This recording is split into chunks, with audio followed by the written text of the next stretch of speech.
Today's episode is sponsored by Shove Coffee.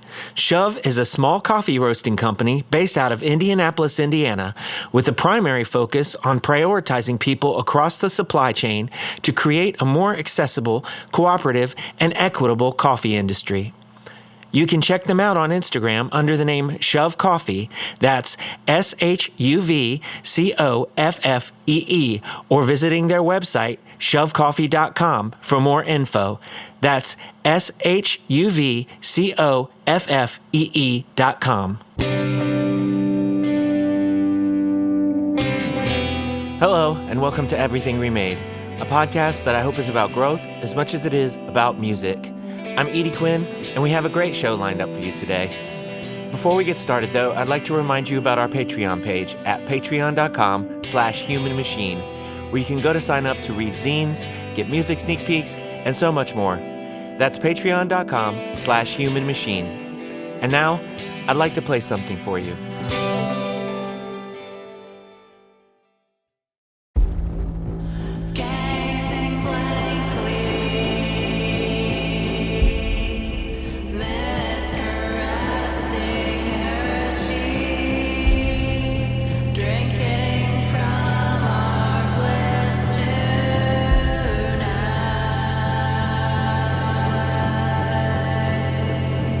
You're hearing I Will Be Clouds in the Morning and Rain in the Evening by Ameokama.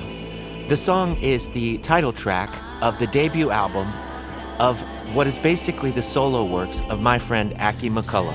The album releases everywhere this Friday, February 7th, but if you stick around to the end of the chat, you can hear the premiere of a brand new song, My Fears Have Become Fetishes.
It was honestly a lot harder for me to connect with who I would need to connect with to record at someone else's studio than it was to just learn to do it myself. So starting back when I was like 16, I had like a USB microphone, and I was just, I guess before that, the very first thing I had was a Line 6 pod. And I was recording my guitar through that, just like DI with the like Spider amp sim or whatever. And then after that, I had like a USB mic I was recording myself with, like recording an amp that was, I don't think I had a mic stand back then. I was just placing a USB mic against like $100 amplifier and recording it in Audacity probably. So it kind of came from having the drive to want to learn to do everything on my own. Like I was reading recording books back then, learning about audio as well as I could. Clearly, I didn't get the memo that I should probably invest in a mic stand or whatever. uh, but it was like that sort of thing. And I ended up going to college kind of for that. It was like a music engineering program, but even around that point in my life, I knew that's what I was interested in, was learning more about audio on like a deep level, on like a scientific level. And I don't think I was in someone else's studio to be recorded until some of the earlier Dreamwell recordings. I was in like the studio at our school, which was more for the purpose of learning about all that stuff. But I wasn't recorded by someone else in a professional setting until like 2018. Okay, so most people come about that sort of the opposite way. So when you were first like in a studio after you were learning how to do this yourself, and first things first, the value of a mic stand, but like what did you take away from that first experience being recorded by someone else? Like, what were there things there that you were like, oh duh, were there like oh duh moments, like I don't know why I didn't think of that, or was it all kind of familiar but just like on a bigger budget or whatever than you were used to? Yeah, it was kind of that. It was a lot of it was just trying to absorb all the little details on the signal flow and ways I could make my process more efficient or better.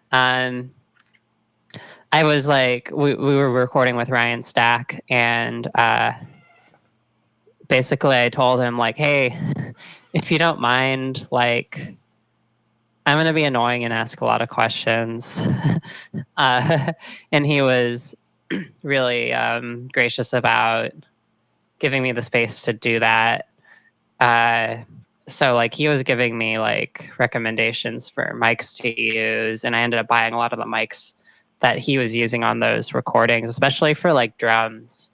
So it was more just seeing the details and being like seeing how many mics you can put on a drum kit. Mm-hmm.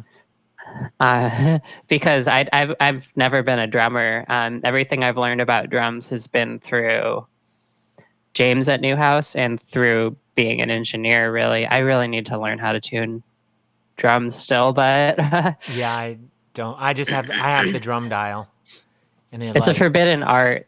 The yeah, problem with it is that you have to tune it in like 6 different places, yeah, and that's like okay. yeah. My drums get a really good tuning like whenever Jason comes, like the drummer for Coma Regalia. Whenever Jason comes to record, then my drums get a really good tuning, and then I beat the shit out of them for a year until Jason Yeah. comes back. But I do have a drum dial, which is like, I think probably, as far as like different tones and stuff like that, like if you're going for a specific thing, I think the drum dial is probably not it.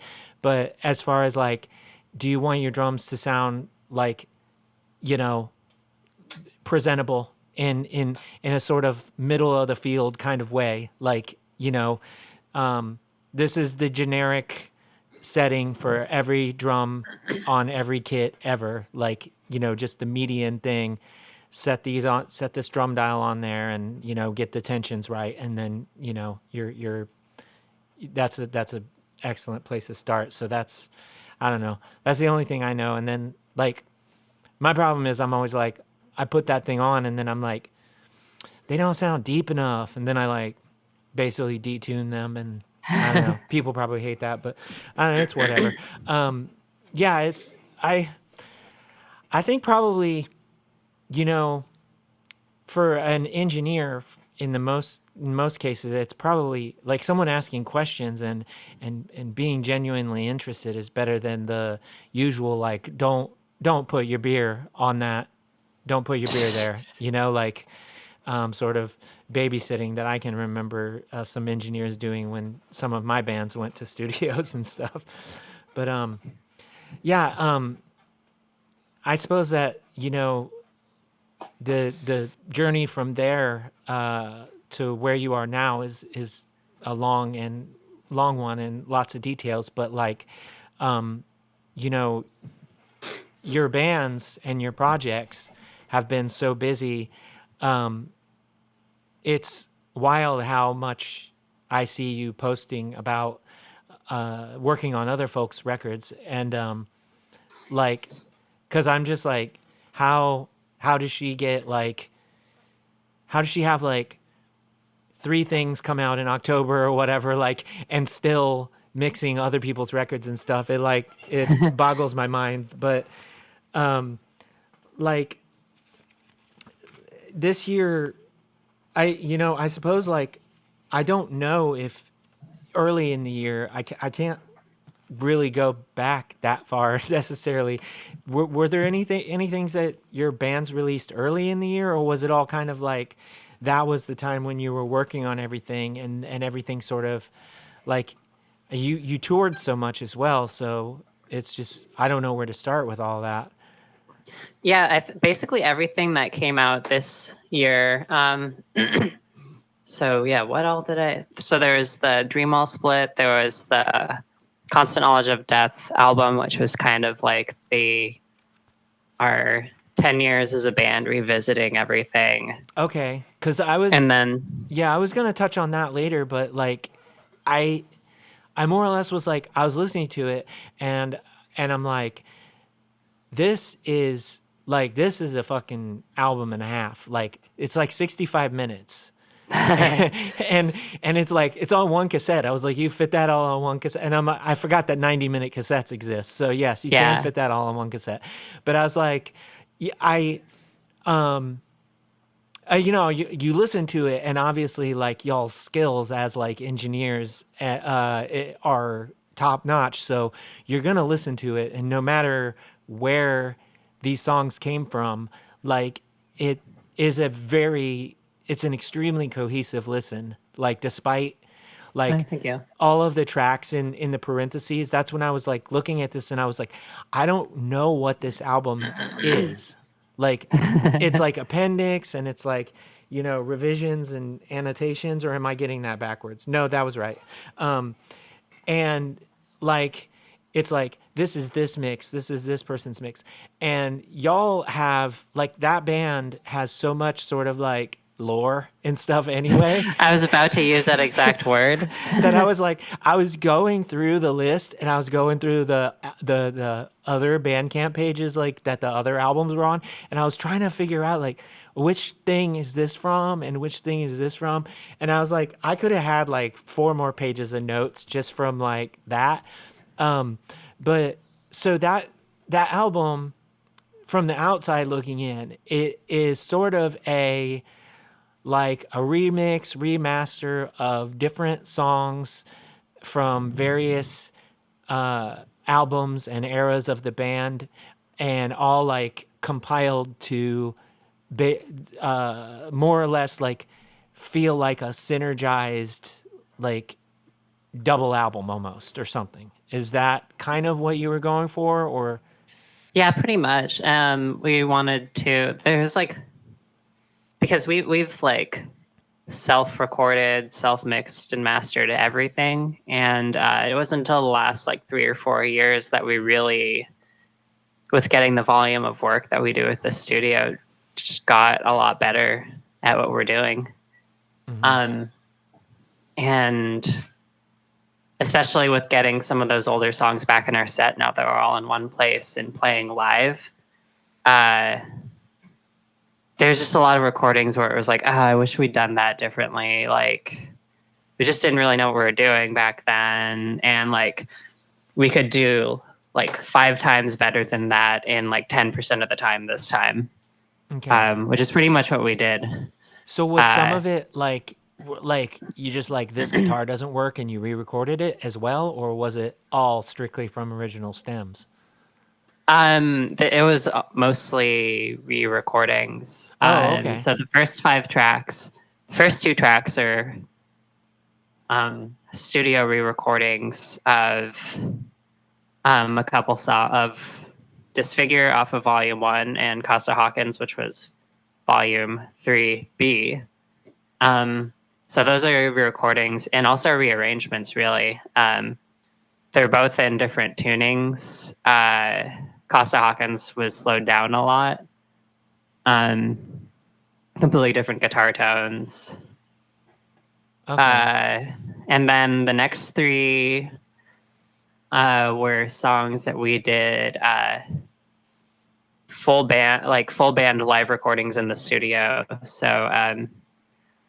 that was kind of inspired by like I'd been listening to a podcast episode with Jack Shirley, engineer who's like known for like recording and mixing bands like Deaf Heaven, Oathbreaker, Mm-hmm. and his process when he mixed Sunbather the first time, what he said is that it was a live recording with a lot of analog gear on it, and he barely mixed it at all.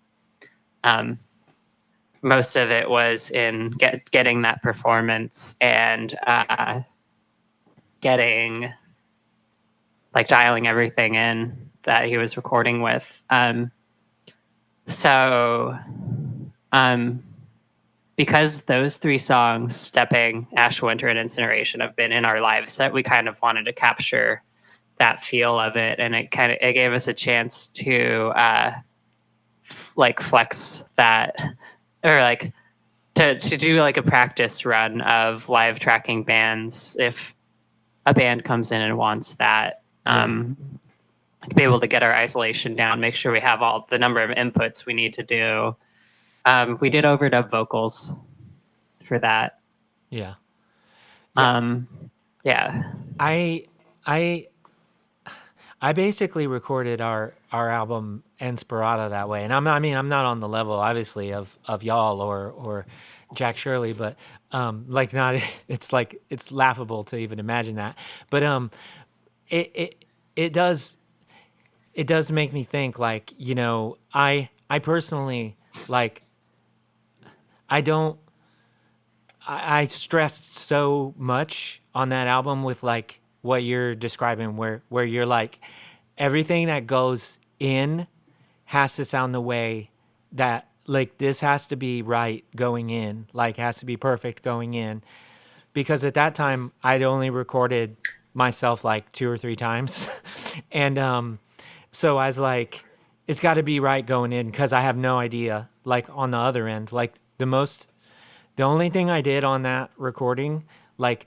there's not even any like compression on anything. Like, it's the only thing that I did on that recording was put reverb on the vocals. Like, that's it.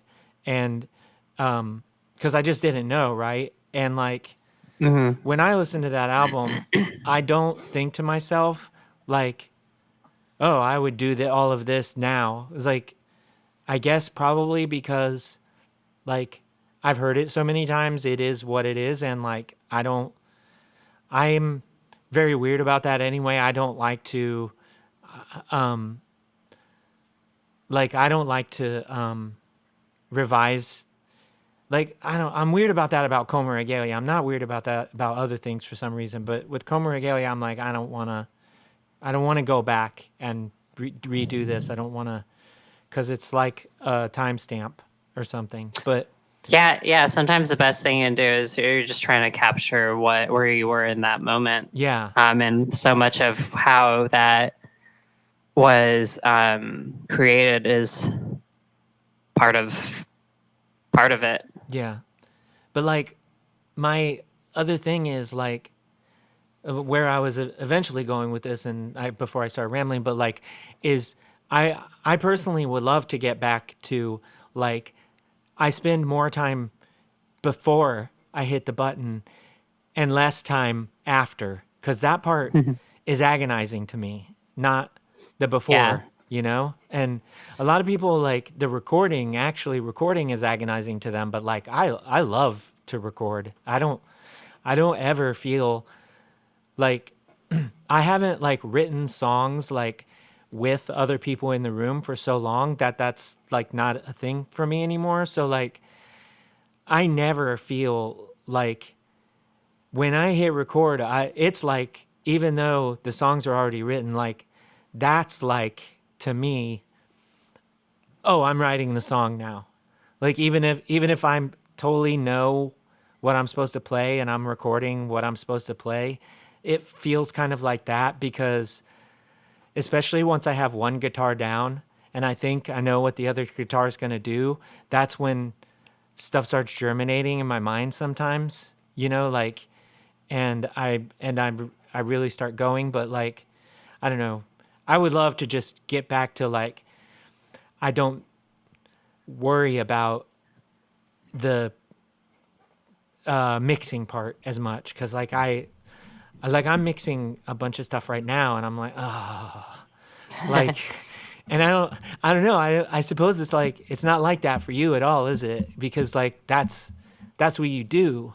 So like, you know, am I wrong to say that you like enjoy it as well? Yeah, it's definitely enjoyable for me. I will say that it is best practice to get the best possible recordings you can and rely as little as you can on fixing things in the mix. Hmm. So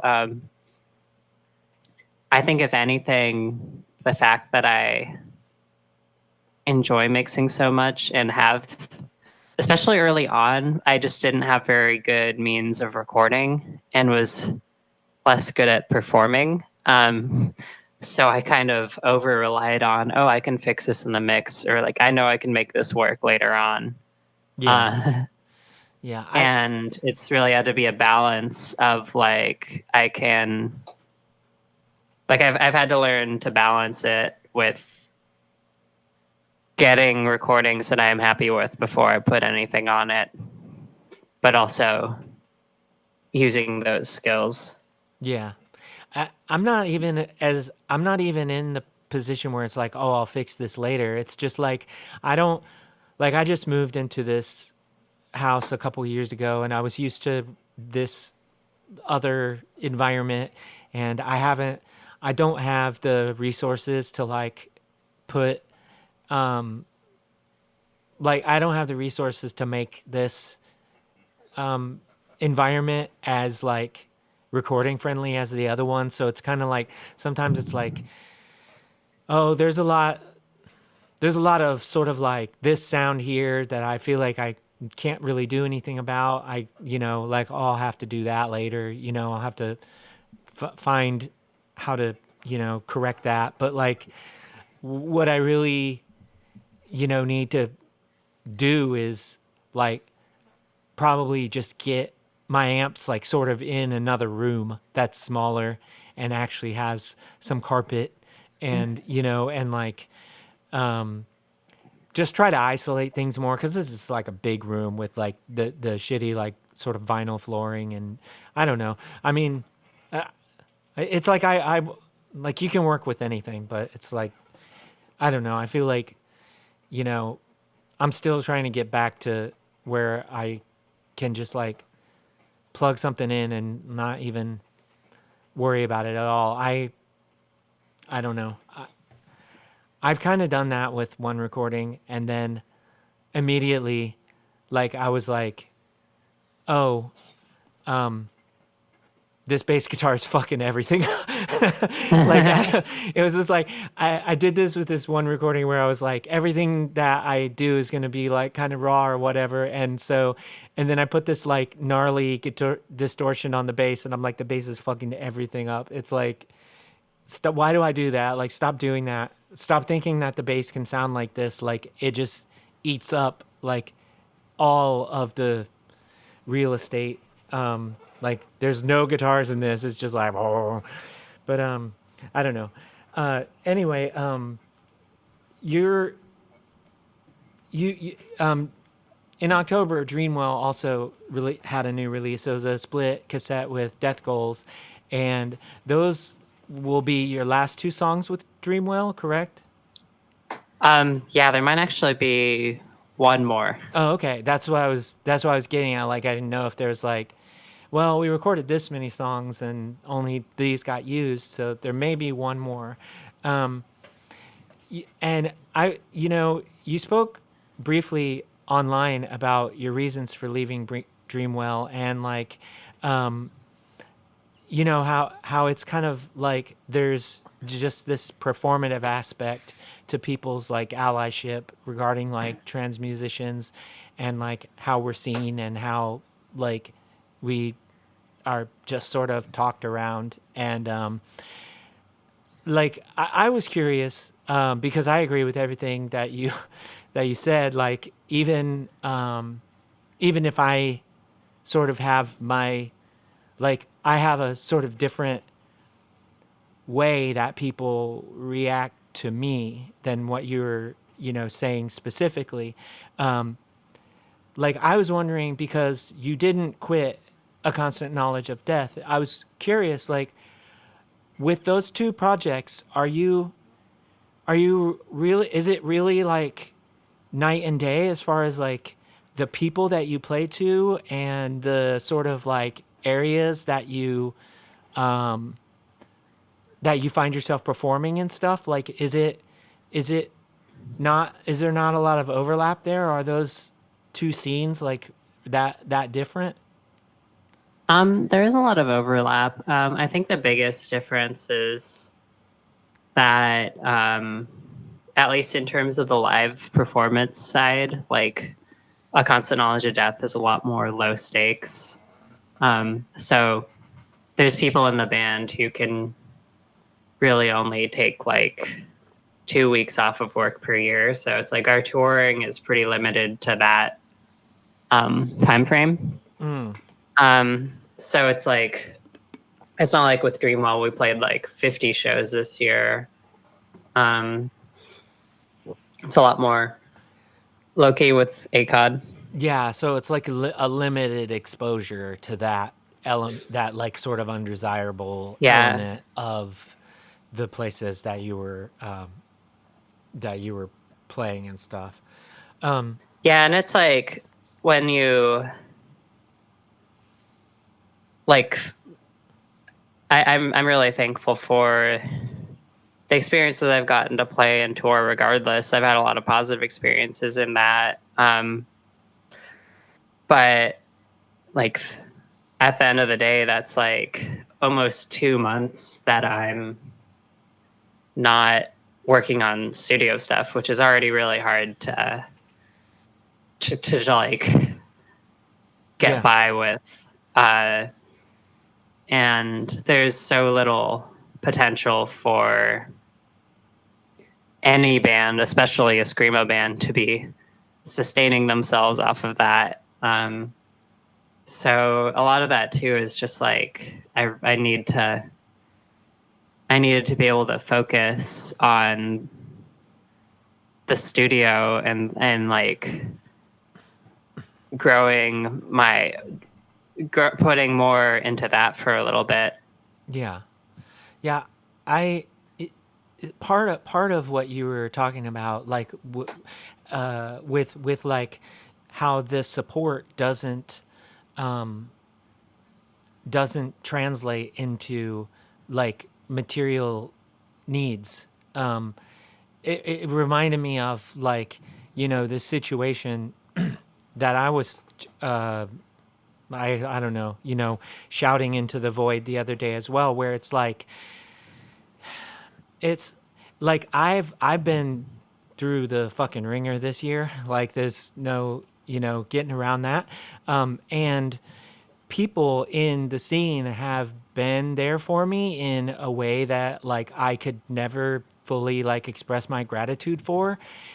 And it feels like I'm being like just disgustingly like inappreciative of that when I say this, but like the thing is, like, when people need people the most, like I think that people will be there, and that's an amazing thing. That's a beautiful thing about humanity. But like the other side of that is that like we wouldn't if people supported what they love all the time, like we might not be in that position later where we can't manage like our needs, right? Oh yeah, Like absolutely. and so it's like I feel like say like it's like I racked up all this debt doing the label, and it's like a real gambler's mentality. It's like, well, the next one ought to pay for itself and then some, so I can start paying that back, etc. And that's how touring is too, right? It's like maybe the next time we won't It's have all to. on the promise that Yeah, someday that right. they will And be. so it's like, you get to this point where it's like people are like, wow, this your label had racked up all of this debt, like that sucks. And like it's like, and then you're selling records for less than you paid for them just so you can try to, and it's like just a,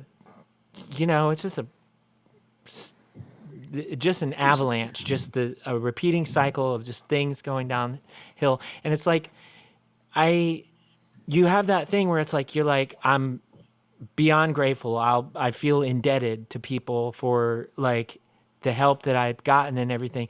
But then you're like, if all of these people that are like, I've always loved this label and blah blah blah, and you're like, you've never ordered from me, like, you know what I'm saying? Like, it's like support things that you want to be there. Like, don't only support things when you're like, damn, that sucks. Like, I don't know. It's like we've had all these like restaurants in town close down this year because basically a chain version of that restaurant moves in down the street. And then people are like, oh no, the South Street Smokehouse is closed down. And you're like, where the fuck were you? Like, you were at the City Barbecue, you were at the chain store, like that's why. And so it's just like that weird thing. It's like support us while we're here. Yeah, and I think it's not even a conscious thing, of course, but like so many cis people are used to seeing the default for trans people be struggling and suffering, and not success and joy. And so they find it easier. Like, we have to prove that we're struggling and suffering to get any sort of attention and acceptance, as opposed to being allowed to have what, I won't say all or most cis people, but more cis people than trans people have, which is stable income, stable living situations, stable careers. That's like kind of a bare minimum thing for people to ask for, but that's kind of seen as a luxury for trans people. Yeah. And it's just assumed that we're strong, we're brave, we asked for this by being trans, because I do really believe that most cis people, like on a conscious level, don't really take trans identity that seriously.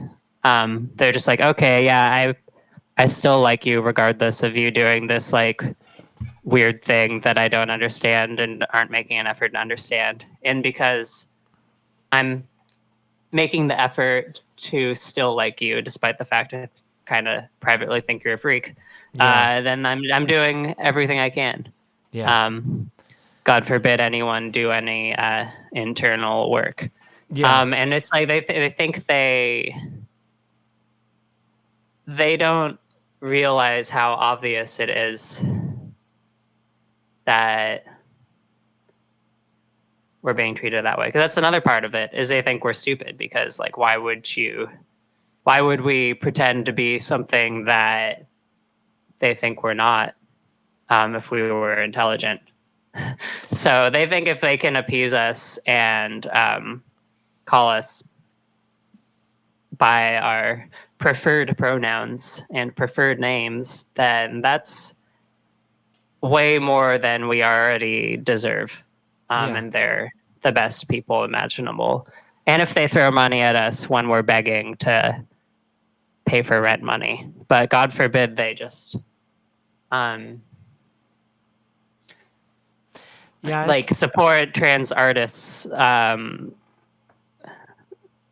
so that they can actually experience the types of success that cis people are pretty much entitled to. Yeah. I don't, I mean, it's like, I, I keep thinking about how, like, you know, you said like preferred names and preferred pronouns. And it's like, I keep thinking about how, like, on my GoFundMe, somebody sent me this message, like, get a real job or whatever. And like, I keep thinking about how, like, I don't even, like, when I go in for a job interview, I don't even like, I just, the only thing that I do is I just tell the person that I don't go by the name that's on the application. I just say, I go by Edie. That's the only thing that I do. And I think it's wild that people think that we're making a lot of this shit up or something. That, like, you know, that meme, that trans person, I'm trans, society okay, that one fucking pisses me off like way more than it should, because like I have a garden outside and I'll go outside in shorts and a t-shirt and I'll be in my garden, excuse me, and my next door neighbor will come to the fence and chat with me, and he will like be nice and blah blah blah. And if I go out there in a fucking dress, he acts like I am not, I'm don't exist. The same Yeah, person. that's And like when I go into a job, the only thing I do is I say I don't go, I go by Edie. And how many people go into a job and say I go by Chuck or I go by Larry or whatever, and that's not your name. Like, and sometimes like it's not, it doesn't even relate to your name, you know? But that's what you go by, and that's like, so that's your name. That's the only thing I do. And so like the idea that people think we just, we're exaggerating like how hard it is to even get a job like making burritos at Chipotle or whatever, like, is infuriating to me, because you have never had to scrub yourself down to the just the minimum of who you are to go in and apply for a job, just to have somebody be like, that they you know, this person uses a different name. I don't, that's probably like this, because everybody is a fucking transvestigator now anyway. And it's like, I don't know if like I'm better off just going in and just being like, this is what the fuck is up, and just being told no, than doing it the other way around. Like at this point, it's like I probably just should, you know. But I live in Indiana, and on a monthly basis of going to the grocery store or, you know, wherever that I might go on a monthly basis, I see like one other trans person like on a, you know, so it's like I don't live in Richmond where there's just like cool people walking down the street. I don't live yeah. there. I live next to Trump signs and like big time. I live next to big Trump flags, and, you know, but I don't know. It's like, yeah, it's infuriating. And yeah, But that's part of the reason why I still am trying to go about this path with freelancing. because like you're saying, you have to mask so much about yourself as a person just to participate in society. Yeah. Yeah, it's like I mean, I feel like I'm doing everything like I mean, I'm when I'm out, I'm questioning the way that I'm sitting, the way that I'm speaking, the way that I'm, and it's like uh I don't know. I feel like it's like back when when I was performing masculinity for people. It's like the same, but it's like the opposite. Am I performing this thing that this person wants like enough, or because I've made myself the smallest version of myself to be in this Yeah. position. Yeah, and that's like, I'm sure we'll get to a lot more later, but that was on one of the songs on the Ameokama album, was kind of about having to perform femininity, because it's like, well, if I'm not this, then I have to be this. If I'm not going to the far extreme of masculinity, I have to go to the far extreme of femininity if I want to be respected and valued. Yeah, yeah, yeah. It's like, huh. I don't know if I'm gonna go on this tangent, but it's like when that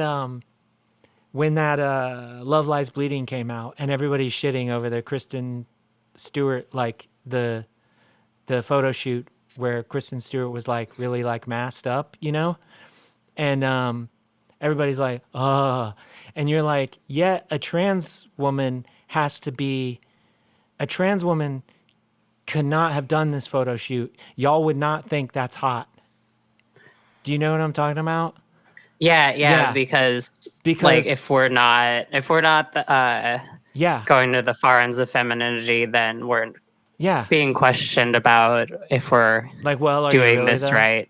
Yeah, But then at the same time, one of the core parts of, and this is when I was talking the other day, I said, go read The Whipping Girl. And one of the things that The Whipping Girl says about why trans misogyny is a thing is that even within some parts of, for some feminists, a lot of feminism is you don't have to be feminine. You can be a woman and express more masculine instead of conforming to femininity, which can be linked to certain traits such as being weak and subservient.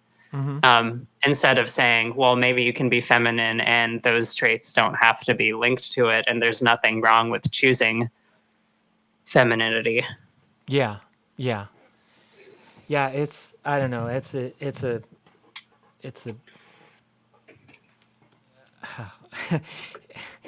no matter what, somebody's always gonna like. Well, if you're, specifically with trans people, but perhaps more specifically with trans women, there's gonna be Oh yeah. if you're not doing this right, then you're not.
on to, like, we started talking about the Ameokama album, and we should just go there because it's a better conversation.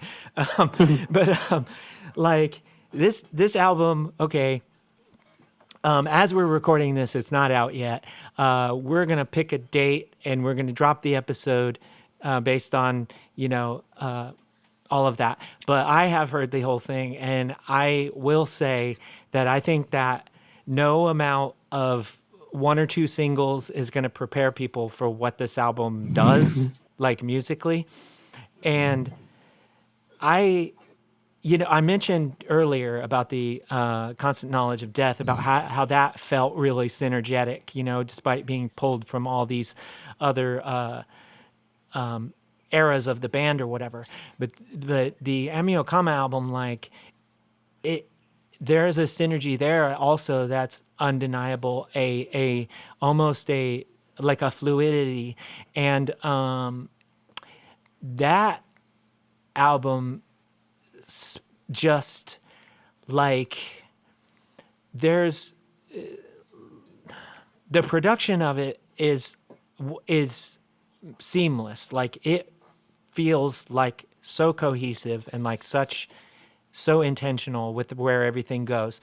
But from song to song, like I was just like, we're getting so much like from almost like from one genre to the next.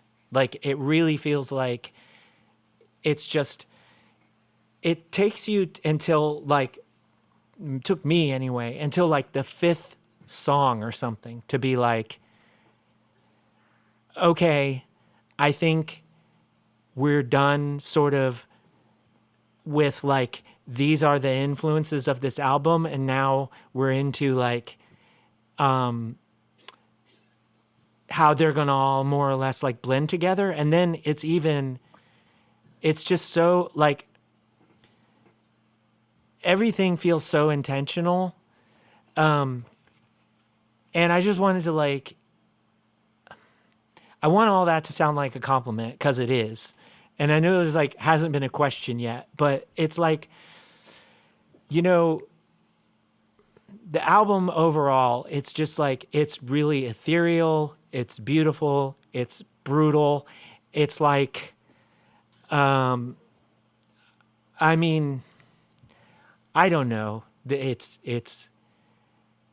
there's like shoegaze elements, there's new metal elements, I mean, it sounds like, to me, it sounds like Julie Christmas plus the Mars Volta plus one of the better Ministry albums. Like there's so much going on there. How much of that was like, this is what I'm going for, and how much of it was like, that's just what came out? Yeah, so I could probably talk about this album. It was funny because at the beginning of this, I'm like, oh, what do I even say about this album? And then you talking about it for like 2 minutes, I'm like, okay, I have 10 things I want to say about this. Perfect. First of which is that, yeah, with the single choice, like, I think more people, more bands should embrace the art of deception, because it's fun. Because everyone, well, not every, it's not like a ton of people are talking about it, but there are people who are like, "Oh, sounds like she's going in a shoegaze dream pop direction," and it's like, yeah, sure, you can believe that. Yeah, go, yeah, yeah. Like that was definitely the poppiest and safest song on the album. I still really like it, but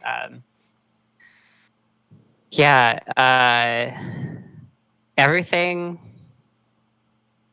was very intentional, even the parts that I had to let not be intentional, if that makes sense.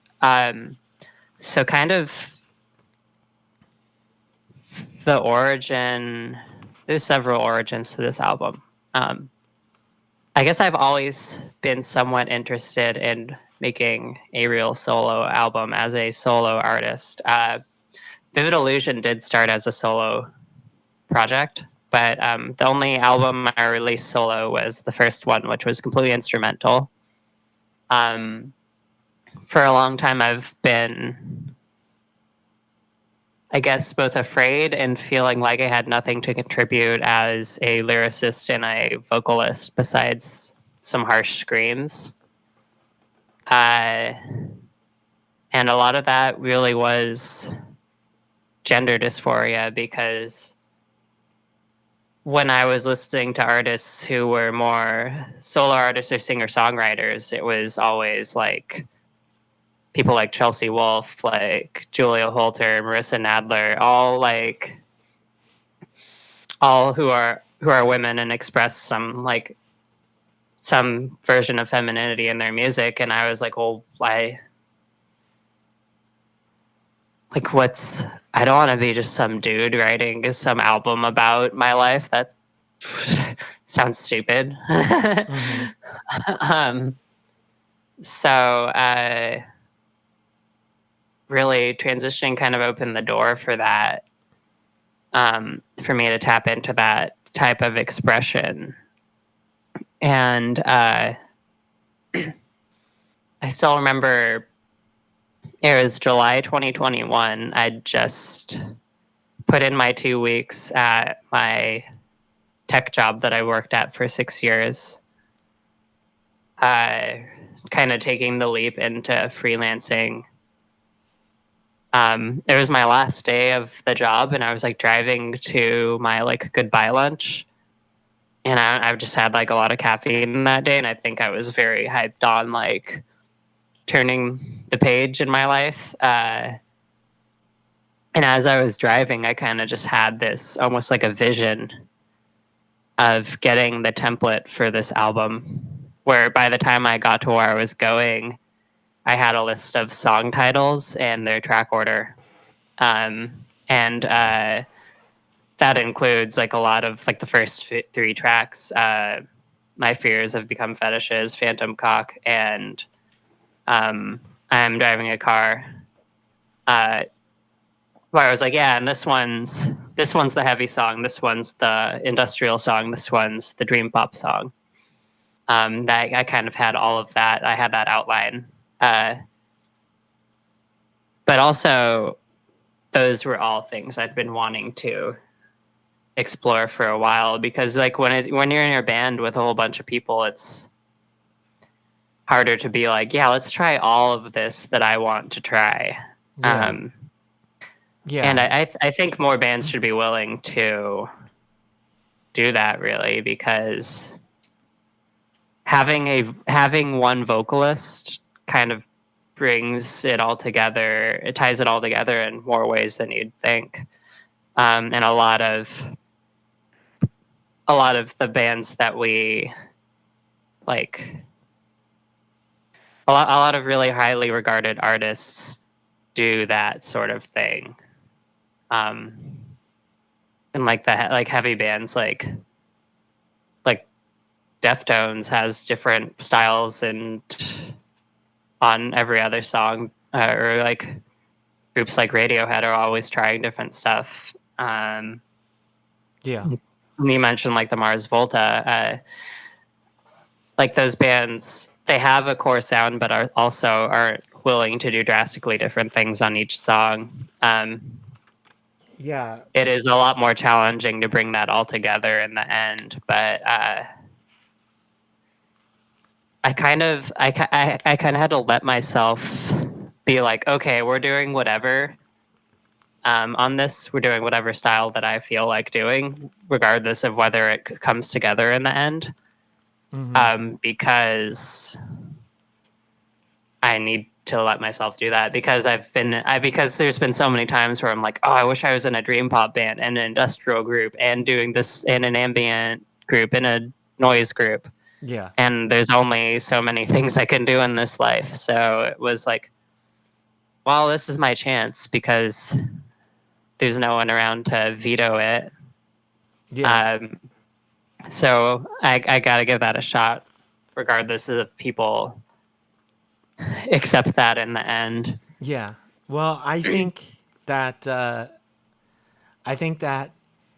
probably, you mentioned like Try Deception, and I think that the single, the things that people have heard that worked, I think that people are going to probably be equally surprised and not surprised. Like, oh, well, excuse me. Like, oh yeah, I could for sure see her doing all of this. Like, but at the same time, I didn't expect it based on what we had heard. Because, like, yeah, I mean, like, the first song starts out and it's like, you know, it's just like it's pretty ethereal, but it's like there's like a lot of like heavy and brutal parts like as well. But then like, yeah, I mean, straight into Phantom Cock, which you mentioned earlier. It's like that one really has like a ministry like White Zombie, like some of the better White Zombie songs, like new metal, like kind of. And then the third song is Driving a Car, which, that's the single that most people have heard, which is like, that's like that dreamy pop song. And then like you go straight from that into like basically an acoustic track. And then where I mentioned like Mars Volta was like in Izanami, like towards the end, there's like these little guitar parts that are sort of clicking away in the background. And I was like, that's really reminds me of Mars Volta, like guitars. But then it's like, now tell me if this was like on your radar at all, but like when it goes from Izanami to the next track, Cluster B, wait, which is like, or no, so no, that actually, there actually is the Mars Volta cover on the album, Copernicus. Oh, okay. Yeah. So that one is a Mars Volta cover. Okay, which is one of their songs that sounds less like they usually do. That's where you got me, because like I was like, I did not know, I did not like, like I think like I must have recognized the song, but it didn't click to me this is a Mars Volta cover. So like I was hearing these guitar bits in Izanami sort of towards the end. Like I don't know if you know the parts I'm talking about, but they're like quieter in the mix. Yeah. And then it goes into Copernicus. I was like, was that intentional? Were you like, oh, these guitars like sort of remind me of that, so let's put the Mars Volta cover next? Like, was that intentional, or was that just like, oops, like? That one was definitely serendipitous. Yeah. But I think when you go off of vibes enough, serendipitous things happen. Yeah, for sure. Like it was just when like you just follow your instinct and you're like, yeah, I think this should go here. Yeah. Like that. This one definitely goes here. There's nowhere else it can go on the album. Right. Why does that feel so natural? And it's like, okay, there we go. Well, okay then. So that makes like a lot more sense where I was getting that Mars Volta influence from, because it like actually is a Mars Volta song. Like I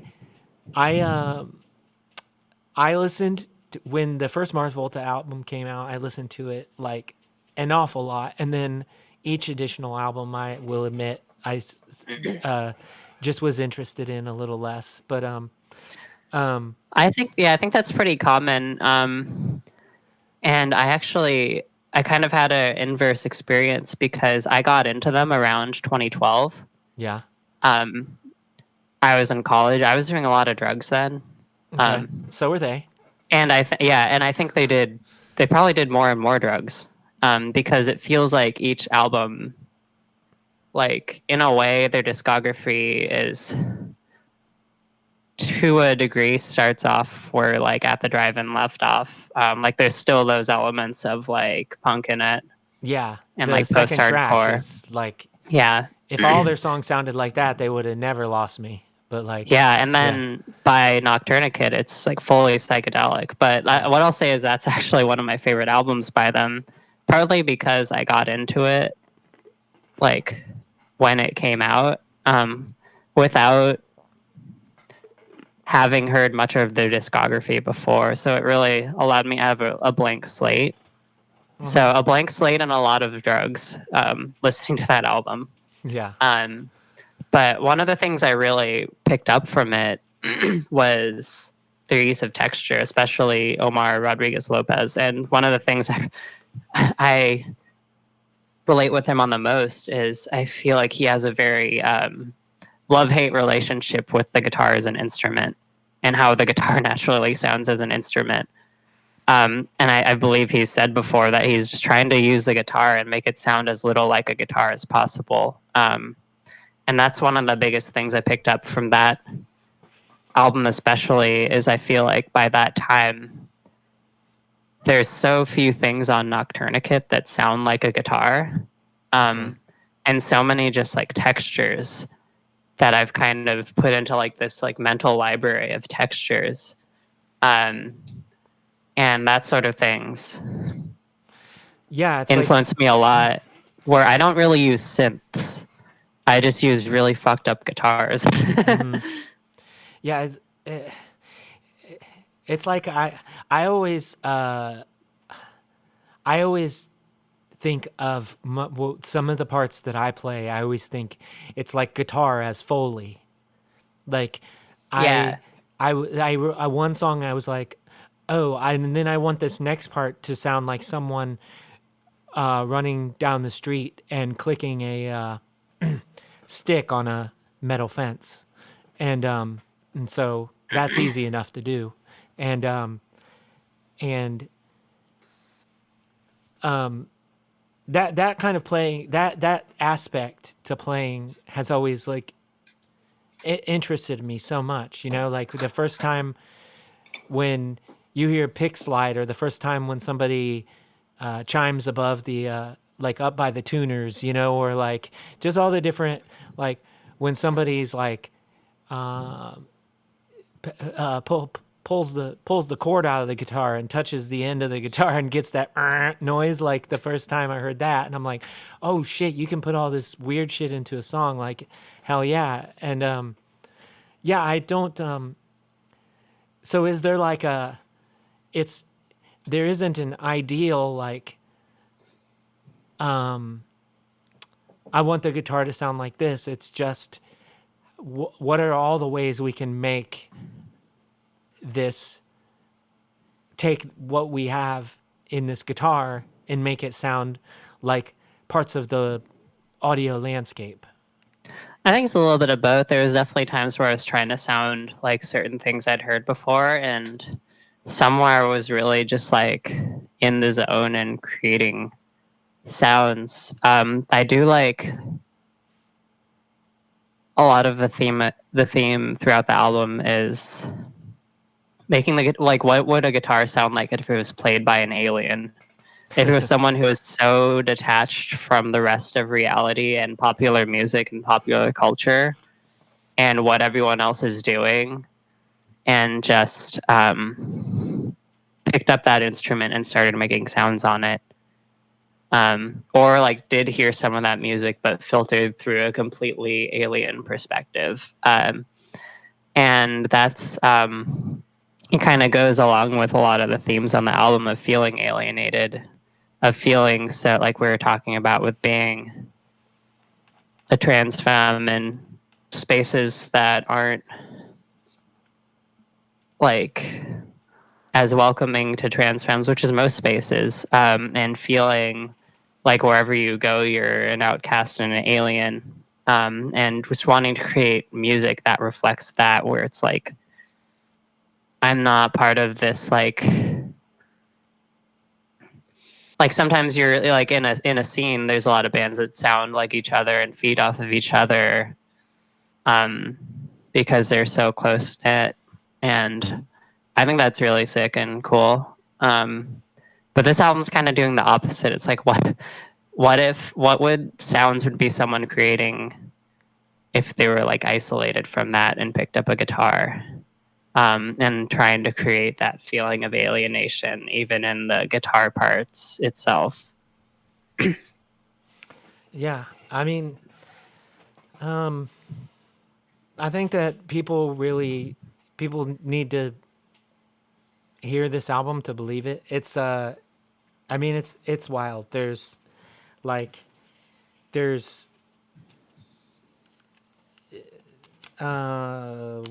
let me see. It's like the seventh song is like an 8 minute like guitar feedback, like ambient track, where 6.5 minutes into it, just like a heavy ass guitar and some drums come in, and it's the album is a lot of, I feel like, you sort of being like, y'all didn't see this one coming, and like, straight from there you go into I Will Be Clouds, which is like this big anthemic, like almost feels like a little bit of a like it feels like a ballad, like it feels like a ballad in it. I don't know, I didn't know how else to explain it. And then like you end with basically like a 12-minute piano track, and it's like, I mean, I just spoiled the whole album, but like I feel like it's kind of unspoilable. yeah, because like I can say this, but like you have to hear it, because like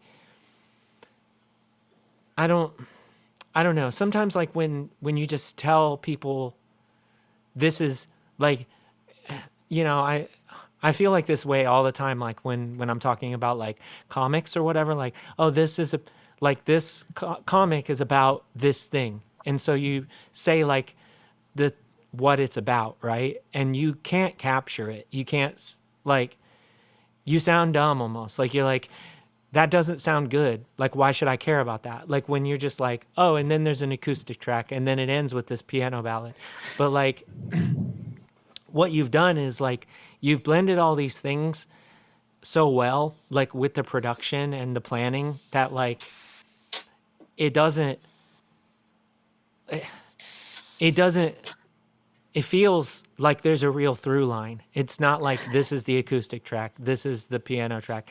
It's like very intentional, and it feels like almost like you were trying to go from point A to point B, being the end of the album, and there's all of these twists and turns, but it's not like, I never felt myself like zoning out or any, you know what I mean? Like I feel like that happens to me a lot when, you know, it's like, oh, and here's the acoustic interlude or whatever. And I'm just like, okay, like, and Oh that's yeah, I like, love creating interludes. yeah, So yeah. I mean, me too. And even in my own work, I'm often like, yeah, I bet people just skip that. But like this album, I feel like if you skip it, like you're missing, I don't know, you're missing yeah, the because it plot. misses the transition. And yeah, like you were saying with the, like, you just have to listen to it to really get it. I feel like with movies, comics, books, a lot of, like, I feel like it's a lot more common in those mediums to really have that amount of world building where it's like, yeah, this is something that is kind of an intangible and unique vibe that you need to experience to really understand it. Mm-hmm. In music, that definitely does exist.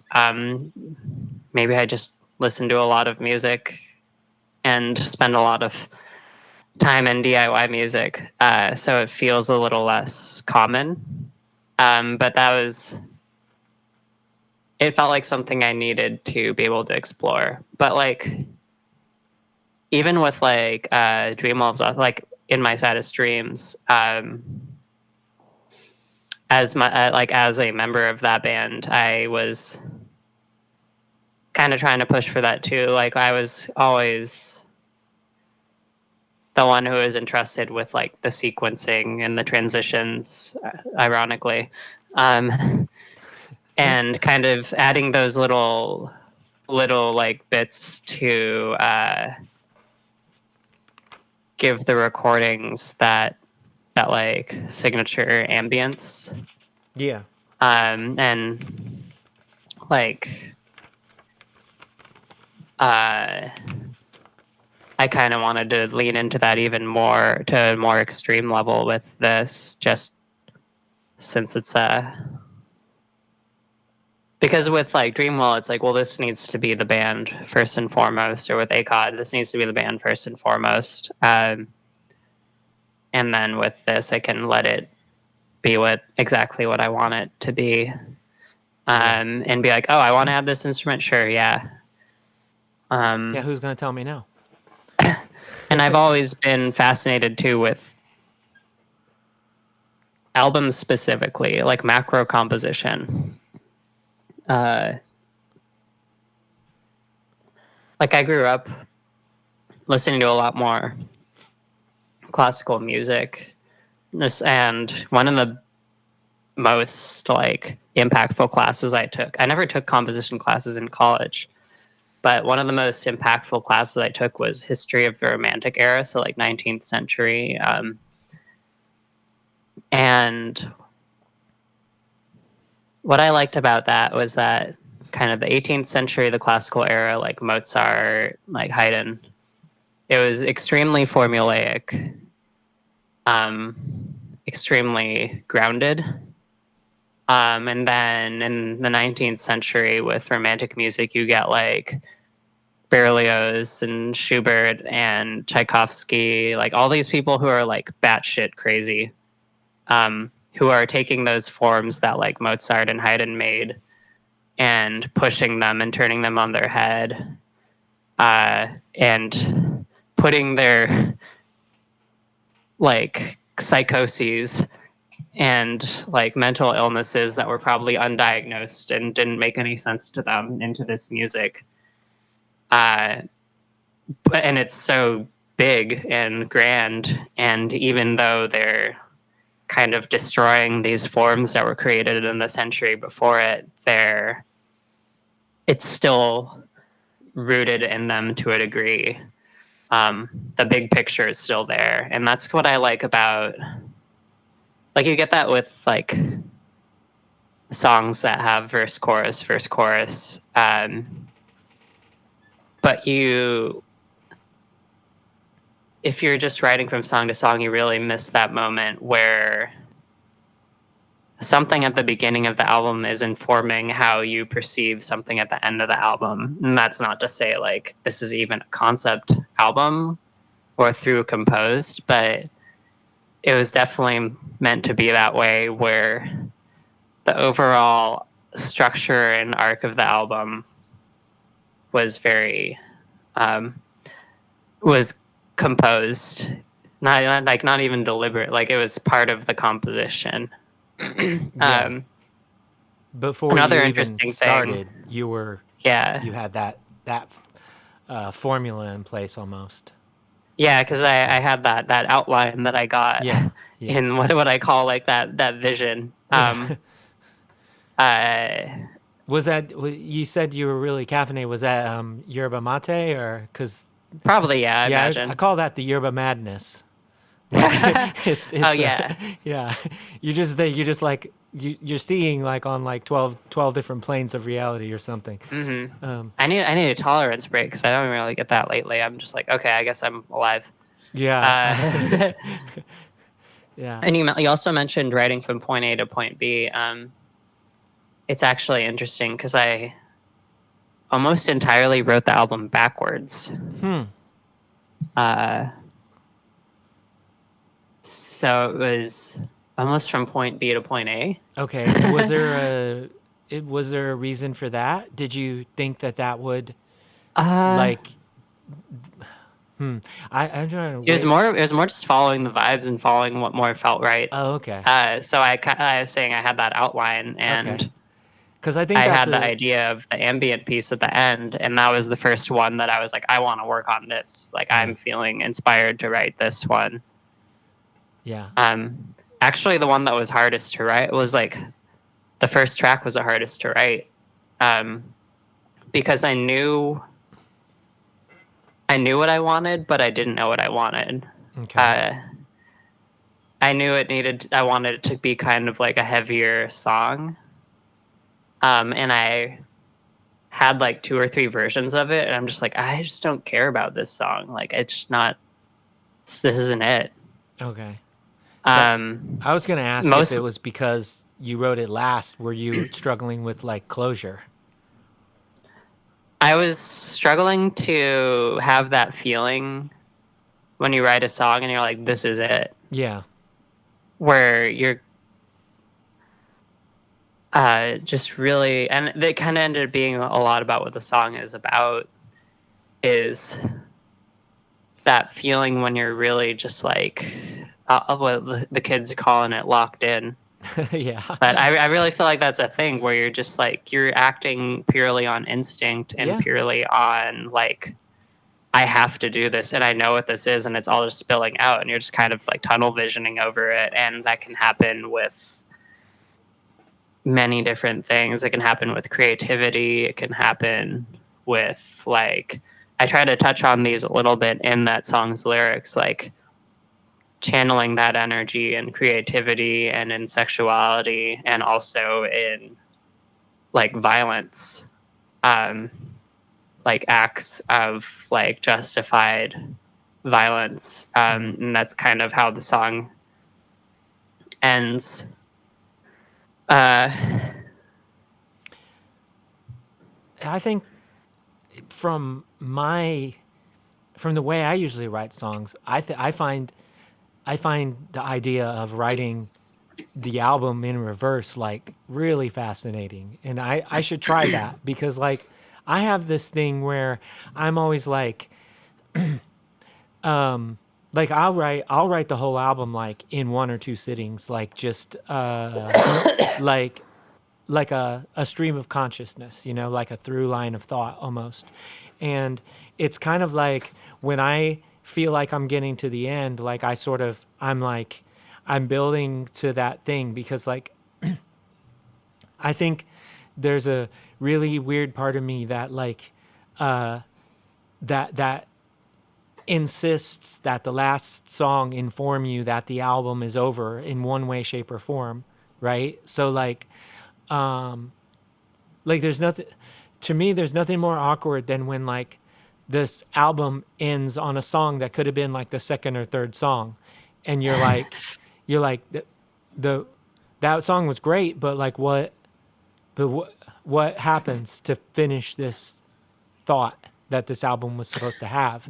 Yeah, yeah. And Yeah, so and I think the idea of like starting with that and excuse me, and going backwards like is really wild to me, and would probably be like I wonder if I tried that, if I would end up with like a first song that was like 7 minutes with this like anthemic ending, and then by the time I got to the last song, I'd be like, no, I still wrote the album like front to back, but this order is just reversed. This like would the songs get shorter towards the end until they just blast it out of existence or something?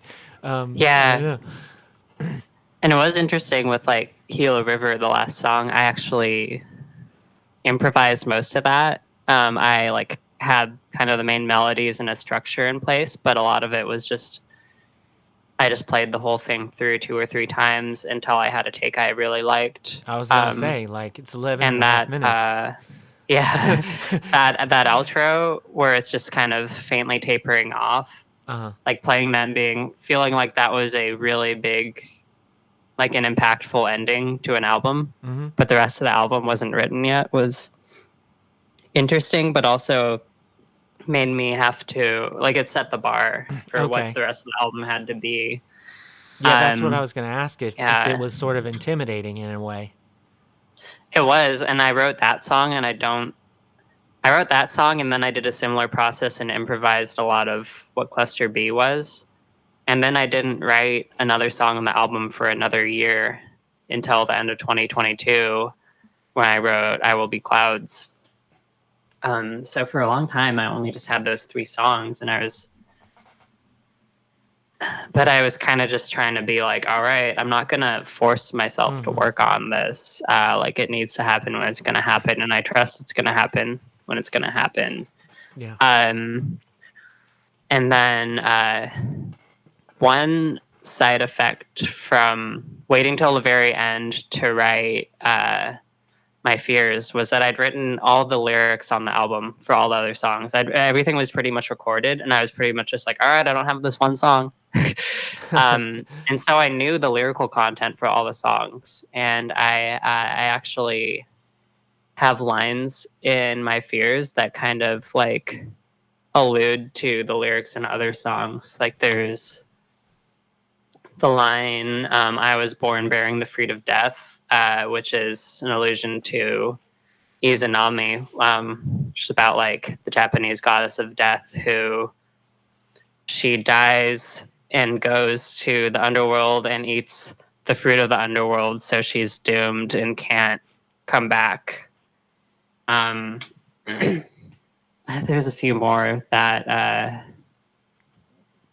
like just the allusions to like the rain and clouds, that sort of thing. Yeah. Yeah. Well, yeah, like once again, like I said, like the album is, I hope that you're happy with how everything came out. I hope that there isn't anything where you're like, oh, like I could have done this better or whatever. Because I personally think like it's I don't know, I can't imagine it as anything but like a triumph in like production and like pacing and everything like that. So it's really funny because the album was at like 60% done, like in terms of mostly production and mixing and just little extras around the end of October. And I finished that last 30 to 40% in about 25 days before we left on my last Dreamwall tour, which started at the end of November. I think I made the last revision to the master about 12 hours before we left. So you more or less like had a deadline and you're like, okay, it's crunch time. And I was like, okay, this is done. Yeah, this is done. I'm not touching this anymore. But also, I've been slightly terrified to go back and listen to it since then. Because then I have to find the like, shit, what was this?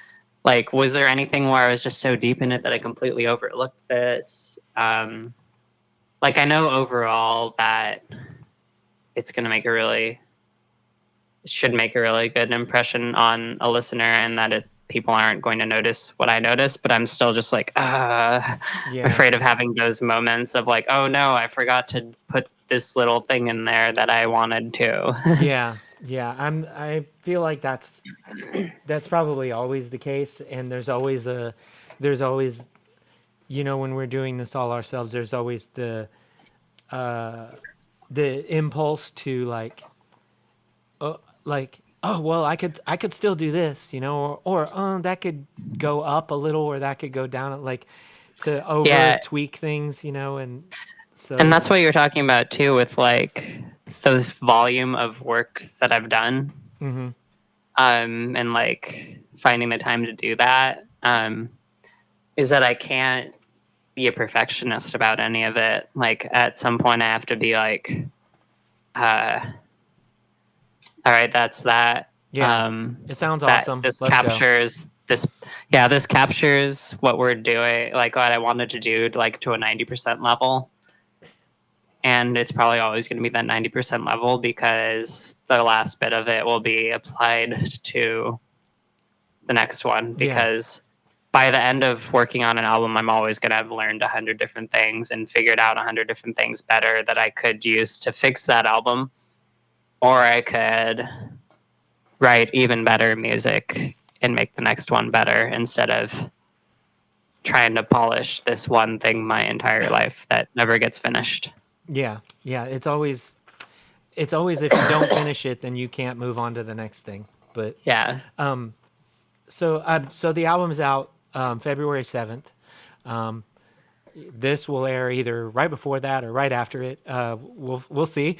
So you maybe already got a chance to listen to it. If not, definitely February 7th. And the other, sort of new thing that you have on the horizon is Midnight Answers. Now, we spoke about that briefly, where I was expecting something completely different than what we got. You were able to share two tracks with me before, literally just like a hour or so before we started chatting, and Yeah. they're fucking awesome. It is, if you like Armor for Sleep, like think of a chuggier, like heavier Armor for Sleep, but it like really reminded me of Armor for Sleep a lot, which I think is like, there's a difference between, there's like something about that band than a lot of bands that they were like associated with, like Under Oath or Emery or, Silverstein or something. There's something different about that band that's like, it just sounds like fucking darker or sadder or just like more whatever, even though it's like so fucking catchy. And like, yeah, I don't know. I mean, like, the song Suppression specifically was like, I was like, yeah, this, especially the vocal hooks and stuff, I was like, this reminds me of Armor for Sleep so much. And then, excuse me, Delusion, it was a bit, oh my gosh, poppier than Suppression. And so Delusion did remind me a little bit more of like, maybe like something off of They're Only Chasing Safety or something era Under Oath. But yeah, I wasn't expecting that at all. I don't know what I was expecting. The bits that were online at this point are, they're probably meant to be sort of just, it's a little bit of a tease and maybe a little misdirection, like you mentioned before. But how did this project come about, and like, who's in it? Because you can't really, from the couple of images, you're like, this could be, it's just you and one other person, and then there's just like two silhouettes in the background, or it could be a full band. I don't know. So yeah, tell us about that. Yeah, so Midnight Answers. So the other member of that group is Katie, who people would probably most likely know as the former vocalist of Fox Cult. I don't know if they're known as much in like the like DIY screamo scenes, but they're an all trans, say like post hardcore, shoegaze type band. Um, they've toured with some other like bands in that genre, like Outline and Color, Nightlife, Stand Atlantic.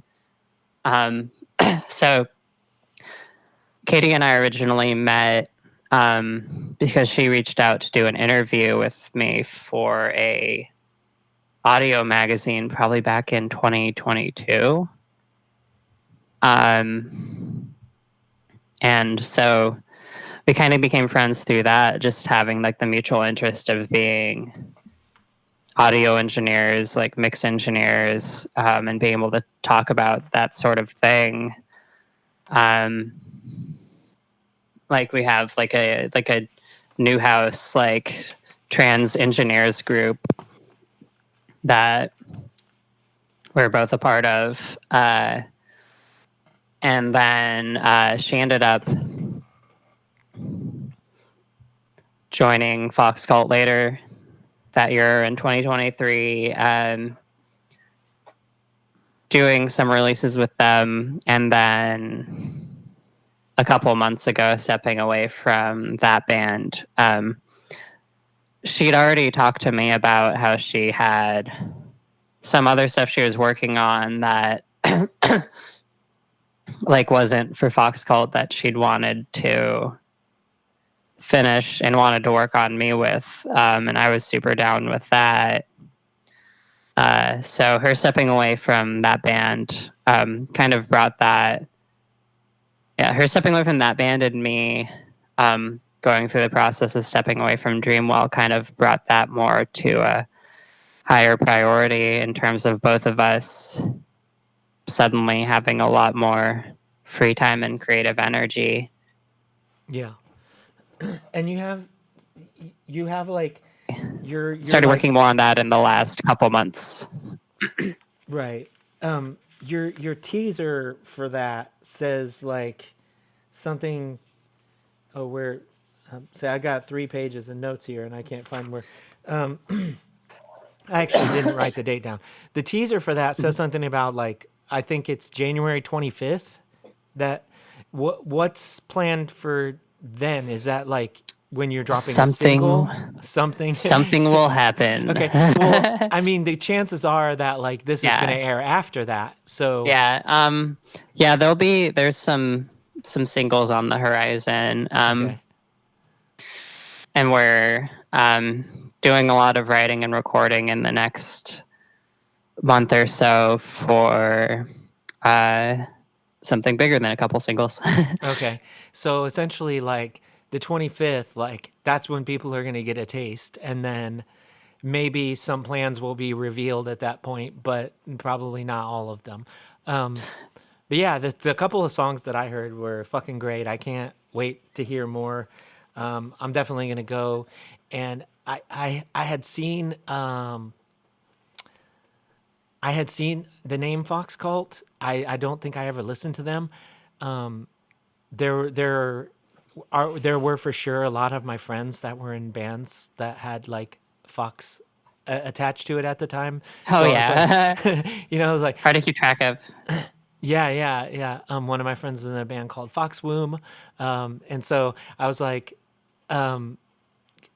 I maybe listen to it. I'm not sure, but I'll definitely have to go check that out. Oh yeah, I love that new Foxing album. Yeah, I know them. But yeah, I'm really excited for people to hear the Ameokama album, and I'm excited personally to hear more from Midnight Answers. And that's like we could go on and talk about like this or that, for probably another hour. But you know, I try to keep these down to an hour. We're obviously already over that. Like, who cares? But before we take off, is there anything that we sort of didn't cover that you wanted to put out there? Like, do you want to send people like to the studio page? Like, are you always accepting like albums to mix, stuff like that, or do you have a schedule? Like, what's booking look like for you? So I'm booked until like February. So yeah, I have a pretty busy January, but pretty much always accepting at least like accepting new work. Like it might be 4 to 6 weeks before I could start working on it, which is awesome. It hasn't always been that way. Sometimes I've been like, please give me an album to mix. I'll work on it tomorrow. Yeah. Just let me do it so I can get paid. Yeah. But yeah, it's looking around February or something at this point. Also, it kind of varies because with the mix, like that's going to be like a couple of weeks that I have to fit in time for if I'm mixing an album. If I'm mixing a song, I can probably get a draft of that in a day. If I'm doing a master for a song, that's like an hour or two to get a draft. So it's like if someone wants me to master a song, as long as I'm not traveling, I'm like, yeah, I can probably do that sooner rather than later. So it's easy to take on mastering stuff specifically. And the other part, I think I actually hadn't had this back when I talked with you last time, but we've since, I guess it was around almost 3 years ago, we introduced the Trans Musician Fund, which is like a crowdfunding initiative to raise money to cover the costs of trans artists to work at the studio with us, with the goal of, depending on the size, we've done like completely free mixes and masters for people. We've done reduced cost ones. And basically we have like a Ko-fi, however it's said, page Yeah, I'm for not that, sure. which is basically just like a donations page. And then we also have Bandcamp where we have compilations and like some shirts up there. So yeah, that's another thing that we did this year was our third New House compilation. The second of which was all original songs. And that's just getting a whole bunch of artists in the community to contribute songs, some of which that I mixed or featured on, or some of which they just had them already, and putting them on the compilation.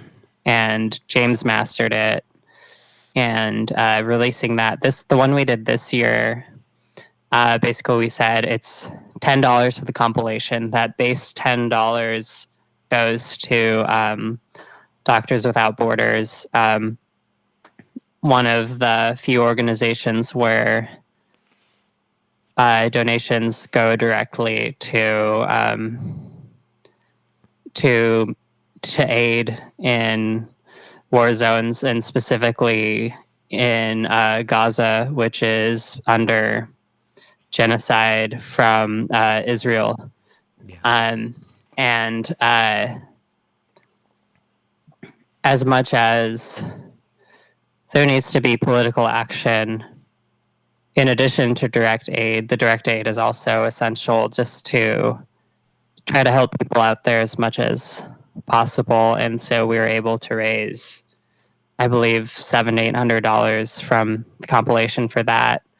And then what we did was say, if you want to donate more than $10, the rest of that goes to the Trans Musician Fund, along with our sales from the shirts we put out. And we were able to get, I believe we have about $2,000 in the Trans Musician Fund right now. And that's the type of thing where, as much as I talk about it, sometimes it's hard to find people who want to use it because people feel guilty about it. Yeah. Or they'd be like, oh, well, I'm not like people, like I've had people who are like, oh, well, I'm not like homeless or anything. I just struggle to have extra money for things like recording. And it's still like, well, that's exactly who we want to use this, because people should have access to these things, and the people who don't have access to these things are the ones who should be heard the most, whose music should be heard the most. Yeah, it's like what you were saying before, how like, there's just all these things where it's like, cis people have a cis band comes out with a great sounding album, and it's like nobody bats an eye. It's like, of course they did, but like if a trans musician, like it's like it's a luxury, like it's like, oh, isn't that nice? Like, this is what everybody else is allowed to just like have and present to the world. But like, if we are wearing like clean shoes, then it's like, well, I guess things aren't so bad for you, or what, you know what I mean? It's everything always being a question of like, well, like, that whole, like you said, it's like, well, I'm not homeless, I just can't afford stuff. And it's like, we're always like somebody else has it worse, like, and I don't know, like, it's like you were saying before, it's like we should be allowed to express joy. We should be allowed to thrive. We should be allowed to succeed. And this sounds like, this is giving people like an opportunity to not just like, well, I've got some ramen in my cupboard, so I guess I'll just mix it myself. It's like, get in touch with us, like, give us the pitch or whatever. I'm not sure how you like vet, these submissions or whatever, but and then like we'll go from there. So how do people get in touch if they want to take advantage of the fund? We have our contact form in the bio for, like in the link tree for both my personal accounts and my in the studio accounts. Also, just the New House website. There's we made specific. We made sure to put the contact form in like 10 different places on the website. Awesome. And people can just ask about it. There's not like a particular form. We just mostly want to make sure that people do actually need it. That they're not some like trust fund person doing that. But like that hasn't seemed to be a problem. It's seemed to be to this point been the opposite. That people are like we've had people who use the fund and then when they've gotten to a better situation a few months later will donate the money back to it. I'm like, that's really nice of you. Also, you didn't have to do that. Go get yourself something nice. Because really what the goal was that like cis people, like a form of like income redistribution, that it's not just like that I don't just feel like I'm taking money from the trans community. Yeah, because like and spending it on my rent. I want to be taking money from cis people to help trans people. Yeah, it's like every felony for existing CD, and we were just like, drop us your GoFundMe's and stuff, and so like that's how we were just like $20 and $30 at a time. But like every time somebody bought a CD, I'm like, that's a trans person I know, and I'm like. This was y'all's chance to be like, you know what I'm saying? And there were some fucking real ones. Don't get me wrong. I'm not gonna name drop. I could, but there was some real ones, you know. And we probably know who those fucking real ones are. Like there were some real ones that were like, you know, they'd drop a 20 on a digital download or whatever, and you're like, fuck yeah, like. But this is like, every time it was like, I already knew this person was fucking real, right? You know?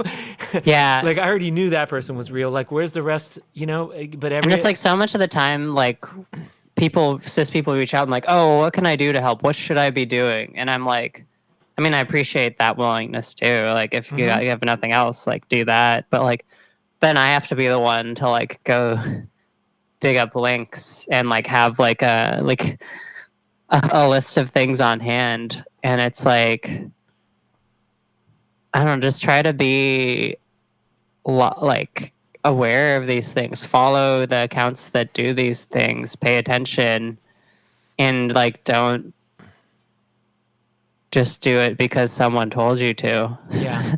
My favorite is when people ask me stuff like that and then I share that information, they don't even use it.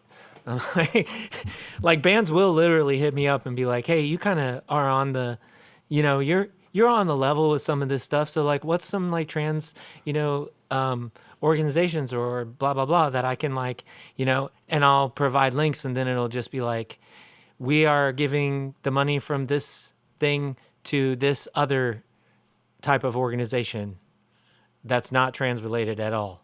And I'm like, okay, why did it's like, you... no, them asking was the important part to them. yeah, exactly. But I don't know. Before we end this on a bitter note, I like to just say thanks for everything that you're doing, and I hope that people listen to the album and get stoked for Midnight Answers as well.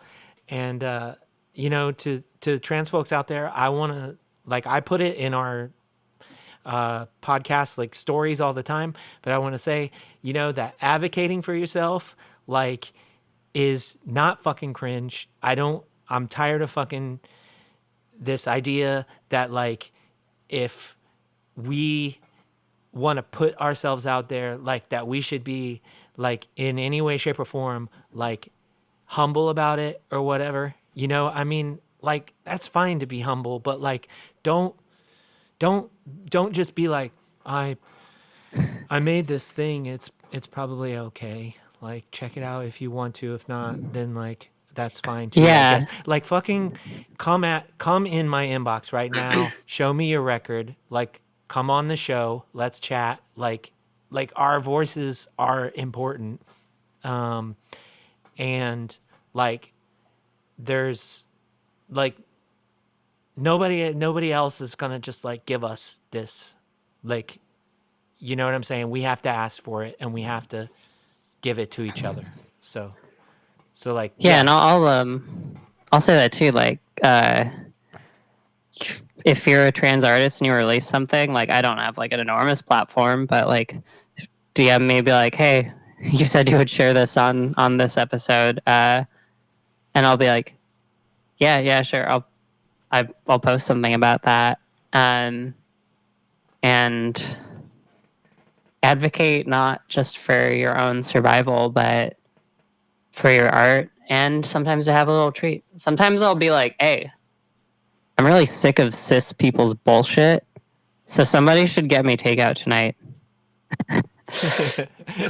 And then half the time I'll be like, haha, I lied. I'm not actually using that money for takeout. I'm actually going to donate it to somebody. But Yeah. there's nothing wrong with getting a little takeout, too. Yeah. Awesome. Yeah. Treat a trans girl to pizza is actually every day. Yeah.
And that was my conversation with Aki McCullough. Thank you so much, Aki, for taking the time to chat with me and letting me premiere your new song.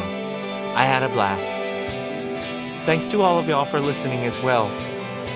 We recorded this conversation some time ago and planned to drop it before the Ameokama release, but it turns out the subject matter was more prescient than ever. The attacks against trans folks this week have felt overwhelming, to say the least, but you've got to hang in there. If you're cis and you consider yourself an ally, the least you can do is check in on your trans friends.